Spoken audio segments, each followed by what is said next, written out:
Dhaka medical college আমরা যদি চিন্তা করি, এটা একটা কিন্তু শুধু মেডিকেল কলেজ না, আমার কাছে মনে হচ্ছে যে এটা একটা ইতিহাসের একটা জীবন্ত সাক্ষী। কিন্তু এটা আমরা একটু আগে যে ডকুমেন্টারিটা এখানে দেখলাম ঘন্টাখানেক আগে, আমরা যদি এই ডকুমেন্টারিটা চিন্তা করি, বিবেচনা করি, তাহলে কিন্তু আমরা দেখবো যে আসলে কিন্তু এটা কিন্তু ইতিহাসের একটা সাক্ষী। আমরা এই ডকুমেন্টারিতে দেখেছি 1952 সালে কিভাবে ঢাকা মেডিকেল কলেজ আমাদের সেই ভাষা আন্দোলনের অবদান রেখেছে। আমরা দেখেছি সেখানে, আমরা জানি 1971 সালে আমাদের মহান মুক্তিযুদ্ধে ঢাকা মেডিকেল কলেজ কিভাবে সেখানে অবদান রেখেছে। 90-এর স্বৈরাচার বিরোধী আন্দোলন, সেই আন্দোলনকে সফল করার জন্য ঢাকা মেডিকেল কলেজ কিভাবে ইতিহাসের সাক্ষী হয়ে আছে। এবং সবশেষে আমরা দেখেছি 2024 সালের 5ই আগস্ট অর্থাৎ জুলাই আন্দোলনে কিভাবে ঢাকা মেডিকেল কলেজে প্রত্যেকটি চিকিৎসক, প্রত্যেক কর্মকর্তা কর্মচারী কিভাবে সেই আন্দোলনের সাথে ওতপ্রোতভাবে জড়িয়ে গিয়েছিলেন, কিভাবে সেদিন আহত শহীদ মানুষগুলোর পাশে তারা দাঁড়িয়েছিলেন, চিকিৎসা দিয়েছিলেন। প্রত্যেকটা ক্ষেত্রেই কিন্তু এই প্রতিষ্ঠানের একটা গুরুত্বপূর্ণ ভূমিকা রয়েছে এই বাংলাদেশের ইতিহাসের সাথে। আমরা এই ক্যাম্পাস থেকে শুধু দেশের ভিতরেই হোক, দেশের বাইরেও আমরা জানি বিভিন্ন দেশ থেকে এখানে বিভিন্ন শিক্ষার্থী আসে এখানে। আমরা যে শুধু ভালো ভালো চিকিৎসকই তৈরি করেছি শুধু তা নয়, এখান থেকে আমরা, যদিও এই বিষয়টি নিয়ে এখানে আলোচনা হয়েছে, তারপরেও এখান থেকে আমরা শিক্ষক, গবেষক, সমাজ নেতা, মুক্তিযোদ্ধা, এইরকম অনেক মানুষকে তৈরি করিয়েছি আমরা। এখানে আজকে কয়েকজন চিকিৎসক আছেন, সামনেও আমাদের চিকিৎসক আছেন, আমাদের বিরোধী দল থেকে একজন এখানে চিকিৎসক আছেন যিনি সংসদ সদস্য, সরকারি দল থেকে আছেন, মিনিস্টার আছেন, এমপি আছেন, যারা পেশাগতভাবে ডাক্তার, কিন্তু এই মেডিকেল কলেজ থেকেই তারা বেরিয়েছেন। ঐতিহাসিক ঐতিহ্যবাহী এই যে মেডিকেল কলেজ 81তম প্রতিষ্ঠা বার্ষিকী উপলক্ষে প্রথমে আমি সাবেক এবং বর্তমান শিক্ষক, শিক্ষার্থী, ডাক্তার, নার্স, স্বাস্থ্যকর্মী সহ এই প্রতিষ্ঠানের সাথে যারা বিভিন্নভাবে জড়িত প্রত্যেককে আমি জানাই আন্তরিক অভিনন্দন আজকের এই দিনে। একই সাথে আমার মনে হয় ঢাকা মেডিকেল কলেজের এই 81তম প্রতিষ্ঠা বার্ষিকী উপলক্ষে আমরা যারা আমাদের সামনে আছেন, যারা আমাদের আশেপাশে আছেন, যাদেরকে আমরা দেখতে পাচ্ছি, কথা বলতে পারছি, তাদেরকে যেরকম স্মরণ করা উচিত।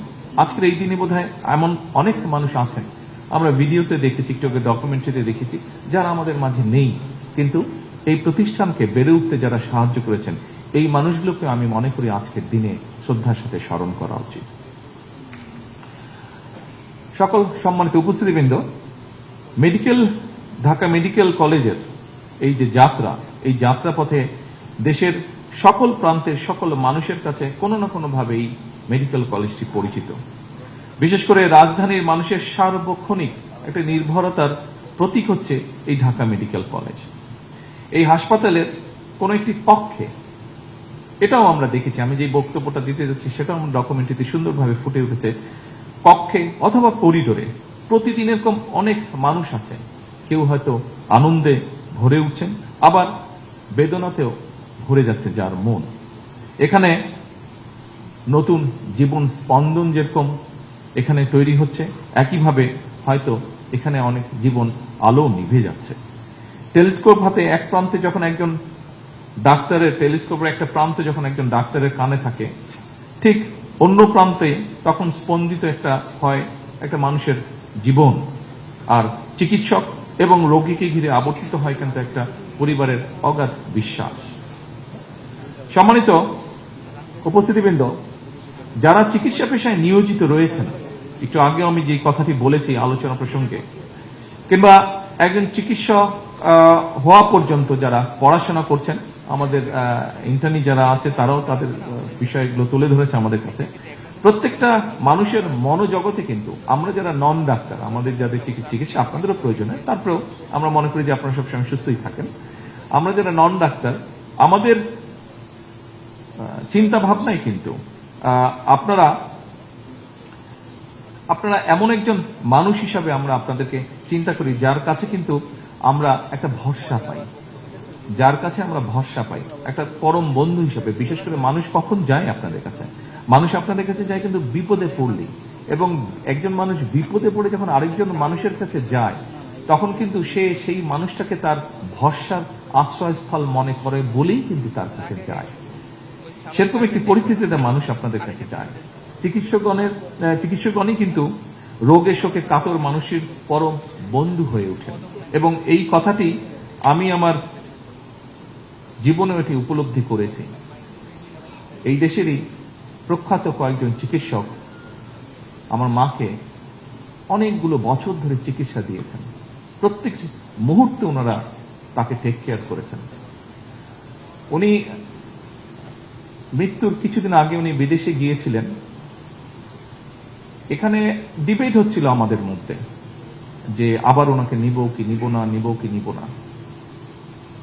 আমি ব্যক্তিগতভাবে যেটা বলেও ছিলাম বিভিন্ন মানুষকে যে আপনারা ওনাকে নিতে চাচ্ছেন, কিন্তু এখানে যেই চিকিৎসকগণ ওনাকে যেই সেবাটা দিচ্ছে 24টা ঘন্টার প্রতিটি মুহূর্ত, আমি দেখেছি বিদেশি, হ্যাঁ বিদেশে গেলে হয়তো টেকনিক্যাল সাপোর্টটা ভালো পাওয়া যাবে, ভালো ইকুইপমেন্ট হয়তো আছে, আরো হয়তো অ্যাডভান্স ইকুইপমেন্ট আছে, ওষুধপত্রের ব্যাপারে খুব হয়তো ডিফারেন্স থাকবে না, হয়তো হার্ডলি ডিফারেন্স থাকবে, কিন্তু এই যে হিউম্যান টেক কেয়ার যেটা, আমি মনে করি না এটা বিদেশে গেলে পাওয়া যেত কোনোভাবেই।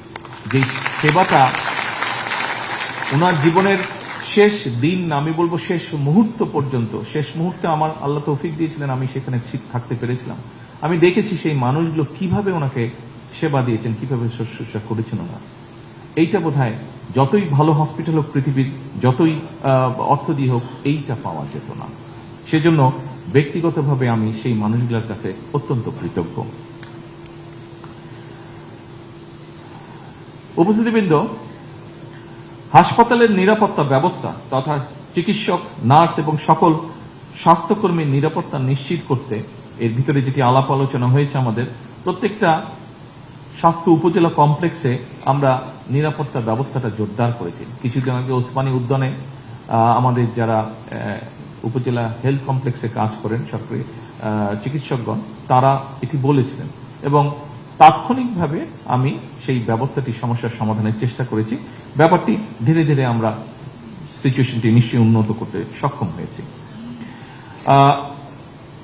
এর আমরা হাসপাতালগুলোতে এই সিকিউরিটির জন্য 10 জন করে আনসার সদস্য মোতায়েনের যেমন আমরা সিদ্ধান্ত নিয়েছি, এর বাইরেও রোগীদের চিকিৎসা সেবা নিশ্চিত করতে আমরা আরো 5000 MBBS চিকিৎসক নিয়োগের কার্যক্রম আমরা শুরু করেছি। পাশাপাশি শুধু তো ডাক্তার বা চিকিৎসক অ্যাপয়েন্ট করলেই হবে না, এর পাশাপাশি ওনাদের হ্যান্ডসগুলোও লাগবে। ফলে আমরা নার্স, মেডিকেল টেকনোলজিস্ট যেটি আমরা আলাপ করেছি, ফার্মাসিস্ট, মিডওয়াইফ এবং অন্যান্য স্বাস্থ্য পেশাজীবী যেগুলো আছে, বিদ্যমান আছে, সেগুলো শূন্য পদ দ্রুততার সাথে যাতে এই শূন্য পদগুলো পূরণ করা যায় সেটির প্রক্রিয়ার কাজও আমরা শুরু করেছি। আমরা একই সঙ্গে সরকারি পর্যায়ে আরো 25,000 মিডওয়াইফ নিয়োগের পরিকল্পনা নিয়েছি, যাতে করে দেশের প্রতিটি ইউনিয়ন, উপজেলা এবং হাসপাতাল পর্যায়ে নিরাপদ মাতৃত্ব এবং দক্ষ প্রসব সেবা এবং নবজাতকের মানসম্মত পরিচর্যা নিশ্চিত এবং নিরাপদ করা যায়।